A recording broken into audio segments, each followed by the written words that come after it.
Hey my friends, welcome back to Arms Only Gaming. I don't know if you've seen on my Tales from Bloodborne video, so I just thought it would be fun to resurrect the Crypt Keeper for another, just a casual run through Central Yharnum.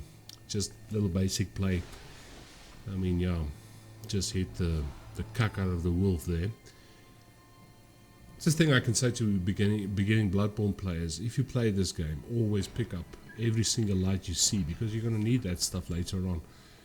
But nothing serious in this video. It was just a thing where I wanted to have a little bit of a play with the Crypt Keeper.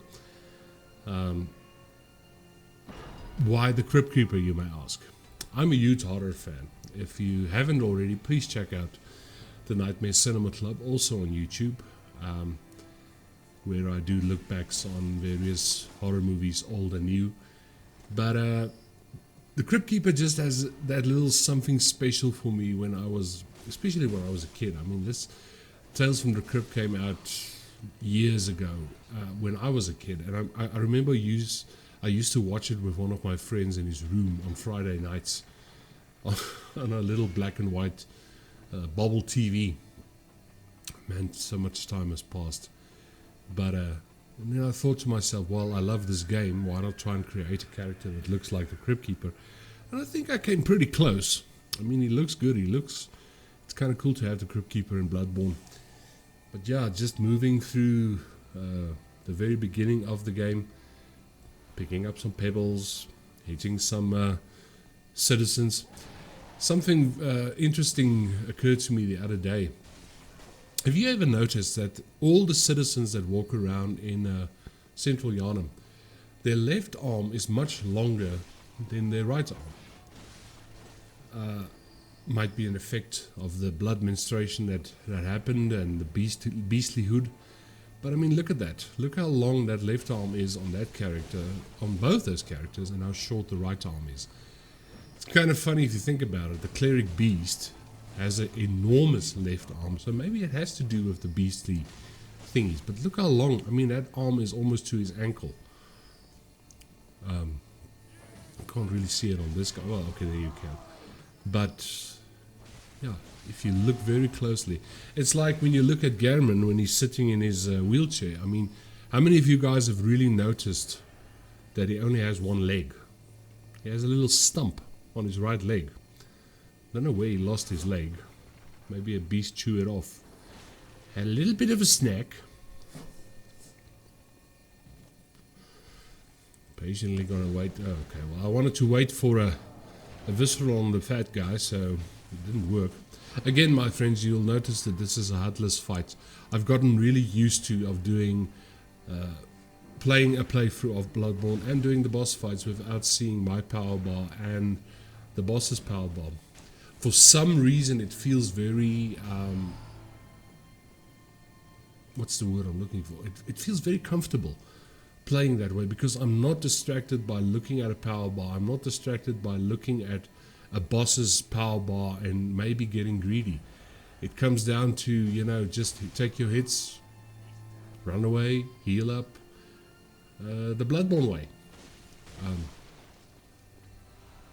I think I want to go read up why these guys have such long arms, especially the left arm. I mean, now I'm seeing it the whole time.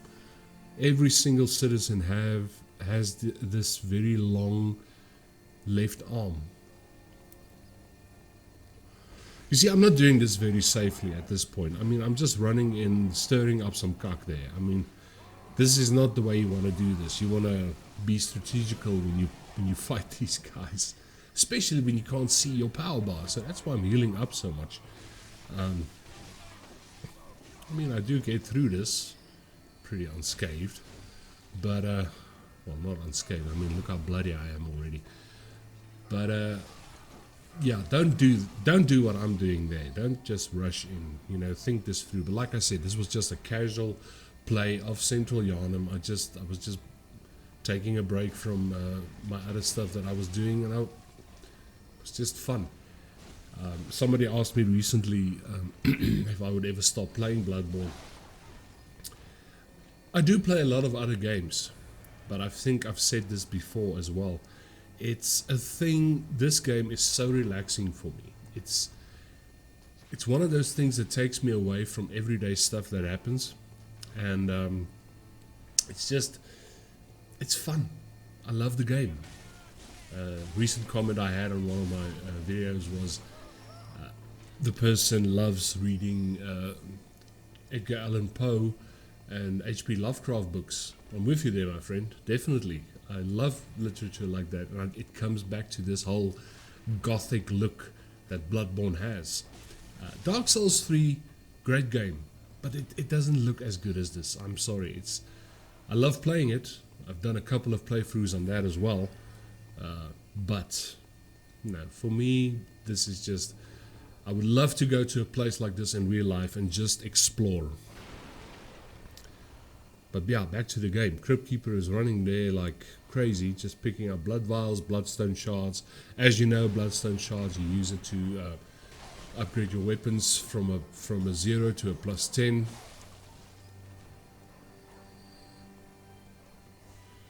Always looking around for some frenzied cold blood and some kin cold blood and all the cold bloods, cold blood dues. I mean, it helps you to upgrade your characters.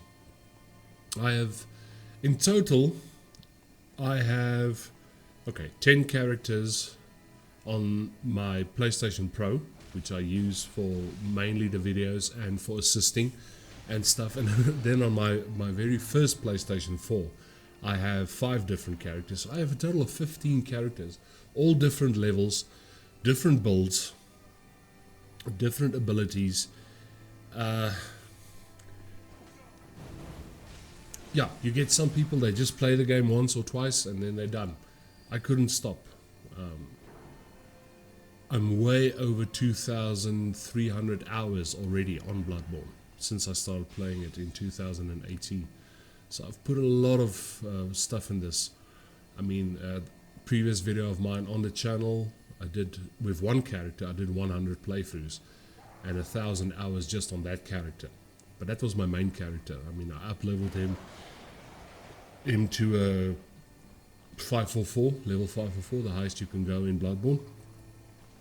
But I mean, I have a character as low as 30, 50, 10, 200, 250, just for different assists and different builds and stuff. I kind of bug it up there.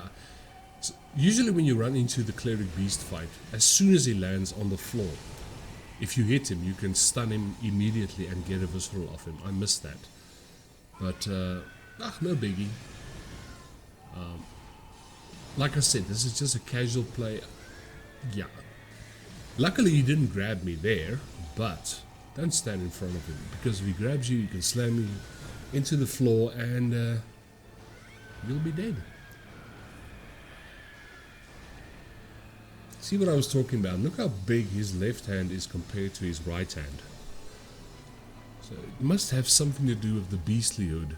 The funny thing is the big arms, left arms, you can't see them on the Uncle Bob characters. Well, I call them Uncle Bob. I guess in the game they call them ogres, but I call them Uncle Bob. Again, from my Tales from Bloodborne videos. Please check those out, guys. Look, his arms are... It's correct with his body, but maybe it's because he's not a beast as the citizens are. I don't know. I don't know where these guys came from. Okay, got a nice visceral there. I've gotten quite used to visceraling the werewolves now again. I've tried every single thing in this boss. Different attack, in this game. Different attacks, different ways of fighting. It's funny, you'll always see me playing with the sword cleaver or the whirligig saw. It's funny, I said to a friend recently that I platinumed the game a couple of years ago using the axe, the hunter's axe. Now don't get me wrong, my friends, there's nothing wrong with the hunter's axe, absolutely nothing. It's a very powerful weapon, it's a very nice long range weapon. I just don't know how I did it back then, but I guess, I just started playing the game, so I thought this was the best. I never experimented with different weapons and stuff, but the sword cleaver is definitely one of my favorites. It's fast, it's powerful, you can upgrade it very decently, and it does the damage that it's supposed to do. Got some nice viscerals on those werewolves. I didn't go to the right, the left-hand side there because I was trying to get to Gascoigne and do cleric for the purpose of this video. So I'm just running through this area. Still, I'm doing my pickups, blood shards, all of that stuff. That's very important when you start playing this game. You pick up every single light, even if it's stuff you're not going to use. Pick it up and it'll come in handy. It's like a guy having a condom in his wallet when he needs it. At times, no, that doesn't make sense. Yeah, it does make sense. Yeah. Back to the game. Back to the game. Oh, did some viscerals there on old Stanley boy. Again, I've given the characters so many different names. Stanley, Uncle Bob. Kind of got stuck here on the ledge. I'm just going to drop down this side. Just want to get to Gascoigne and go give him some baksla, like we say. Baksla in Afrikaans is a hiding. I'm going to go give him a hiding. These citizens are crawling around in the sewers here. I'm going to leave the piggy be. Plus, it's always important to open up your shortcuts. There's 2 shortcuts already that I haven't opened in this specific play of Central Yharnum, but again, it was just a casual thing. I was just having some fun. And I want to say thanks to all of you who keeps on supporting my channel and keeps on watching, and the comments and stuff. It's really rewarding. I mean, I put a lot of work into my videos and I try to make it look as good as I can, and try to be as helpful as I can. So from me, thanks guys. I really appreciate your support and stuff. I don't know why the ball didn't kill these guys. Sometimes they kill them in one go, but okay, nothing happened here. Just gonna get rid of these guys. I keep on seeing those long left arms. Yharnum is full of south poles, south arms, south big arms. I tried to sneak up on Stanley here, but my controller fell out of my hand at this point, so I kind of buggered it up.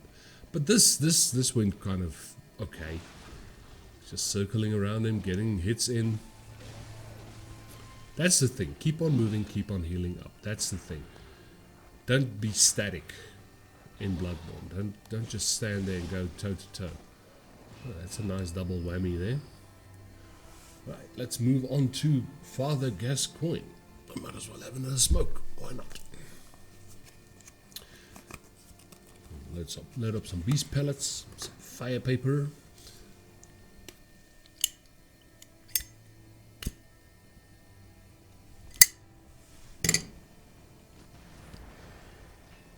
Let's get a visceral on him.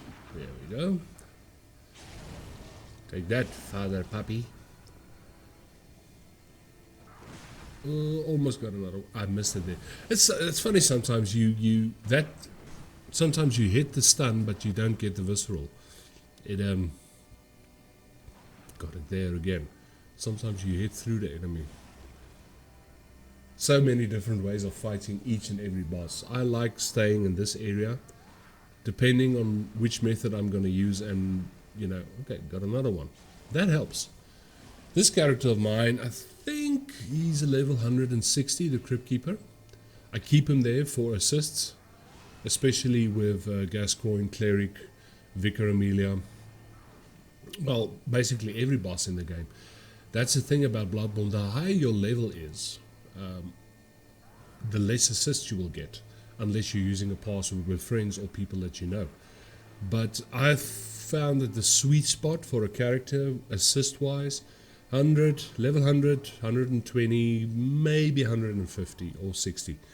But don't go higher than that if you want to get assists. If you want to do playthroughs and new game pluses, it makes sense to level up. You'll get more assists in the Chalice dungeons for some reason. A lot of people play the Chalice dungeons. I'm currently busy working through the Chalice dungeons with one of my lower characters just to get all the chalices and to be able to assist there as well. But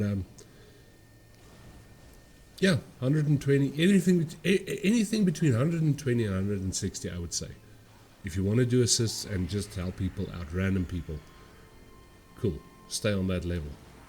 Always make sure you level up your weapons, level up your vitality, strength, skill, depending on how you play the game. That's the stuff you need to focus on. I don't really do arcane fighting that much. I don't really focus on my arcane bolts that much.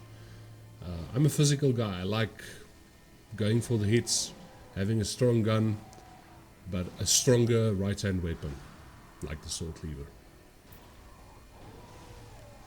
Yeah, no, Gascoigne was really, he was going apeshit over here at this point. He was just got a slap there. Oh, got him there. Well, friends, thanks for joining me on this little run-through of Central Yharnum. I will see you guys in the next one. Please take care of yourselves out there. Be safe.